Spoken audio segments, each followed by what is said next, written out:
Hey everybody, Shane here, daily-astrocat.com. Today is Wednesday. It's the 22nd of April. So let's go, shall we?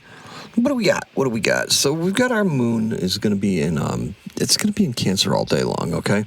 So yesterday I told you about the energy shifting towards a more intuitive way of getting things going. That's because that moon's in Cancer, right? And that Cancer moon, that intuition, if you think about maybe the tarot card or something like that, it has that water running through it with the crawfish, with the lobster or crab or whatever it is emerging from the water. The path is watery, so it's kind of a little bit dangerous. We got to go under to get through, right? We have to just go into our subconscious to get through. Use our intuition to be able to get through that stuff.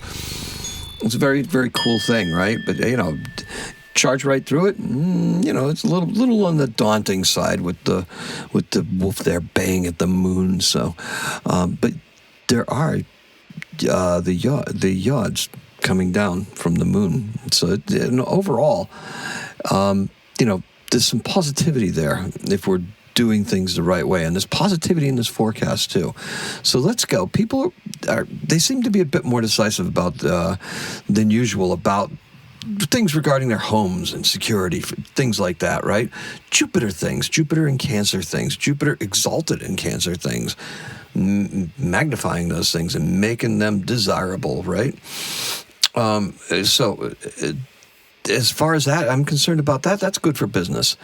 And with the dynamic and fiery planets and Aries pressing forward, well, the moon is using the cardinal square, because that's what it is with the moon in Cancer square, the planets in Aries, to bolster Jupiter's agenda, that security, that wanting, that need for security, that need for more abundance to provide more security, because security is just not only, sturdy walls, but it's a sturdy foundation, if you know what I mean. So fire and water create a lot of steam, and Neptune adores this.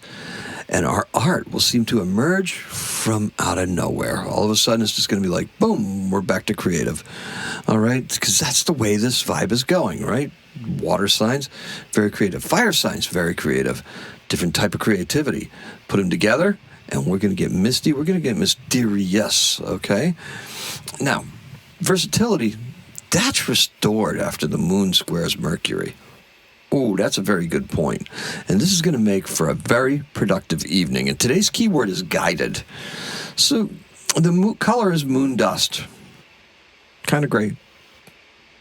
Anyway, Taurus season is kicking in, and we are ready to begin working on the things that we're passionate about. Opportunities arise, and it seems like we're being steered, right? We're just kind of like being guided into a new direction. There's that word, guided, right? We just got somebody guiding us in that direction. And our actions, they're going to feel guided as well, as if there's an invisible force compelling us to make changes. The angel numbers keep popping up. 1111, 1111 for me, and 444. That's the two numbers that have been showing up a lot lately. What about the rest of you? Drop it in the comments. Let me know. Are any angel numbers vying for your attention?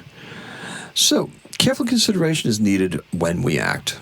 Yeah, because we can't be rushing, not with Saturn there, right? It just seems to be a slow burn, We're just moving right along, It's like adding up. The things are, we're layering small successes and to make it, even bigger as we're moving forward. The moon in Cancer is urging caution and not rushing headlong into things. And this very much jives with Saturn, right? Because the Aries season ended just as it began. It seemed to have ended just as it began, right? Just heating up and everything like that. So we're going to slow the roll of time by honoring Saturn.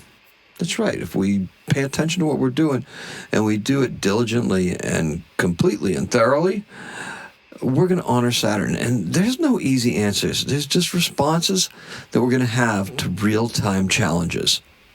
All right, and as I look up, and it's 4:44. That was the 4:44 mark. Oh, my goodness. Okay, so trust me, we're not going to make it to 11:11 tonight, okay? This is going to be a short one. So all of the things I've been highlighting for you, creativity, technology, romance, and family, highlighting not now, not today, previously, the last couple of weeks, right? It's all been talk about that.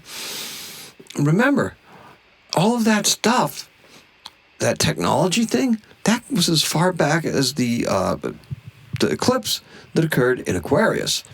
So we're looking at that. Those nodes of the moon, they're shifting. Their focus is shifting. The nodes of the moon are going to go from air to fire, right? Just as all the outer planets are going to be in either air or fire signs by the time we're done with this entire cycle. Or it's not done with it, but as soon as we're in the midst of this entire cycle and all the outer planets are going to start to doing their retrograde thing, they're not going to go out of those signs, the fire signs or the air signs. And that is very, very interesting. Jupiter will actually be moving into Leo later on. So that's going to be an interesting, too many interestings there, but okay. Curious state of events. So look, all those things I've been highlighting, and especially family, that's going to take center stage tonight as we press into the next day. Stocks, well, they're going to be up today, barring a mercurial reversal, okay? And anything can happen, right? Just need to have some public sentiment go, oh dear, what's going on? All right, so that being said, thank you so much for joining me. Our event is in 1966, the Trogs. Remember, I did the thing on Reg Ball. I might have to put that in the little comments on YouTube because that was fun. Their second single, Wild Thing, was released, and it tops the charts in July. So, Wild Thing, yes.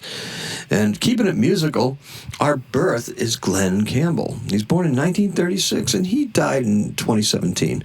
He's an American Grammy Award-winning country pop singer. If you don't know Glenn Campbell, you probably heard him, right? By the Time I Get to Phoenix, Wichita Lineman, Rhinestone Cowboy. And if that's not your flavor, he did sessions, and he did a lot of sessions with the Wrecking Crew, famous in Los Angeles for backing such bands as the Beach Boys, Elvis Presley, the Monkees, and Phil Spector. He's also a television personality. He had his own TV show, and he was an actor. He showed up in True Grit. So he's born in Delight, Arkansas, and like I said, he passed away in 2017. That is all I have for you. So thank you very much for joining me. I appreciate and love every single one of you. Take it easy today, because today we're feeling things out, right? We're moving by intuition. Things are moving in our favor, like we're guided. And today is a 5. Don't resist the flow. Go with it. Happy astrocatting.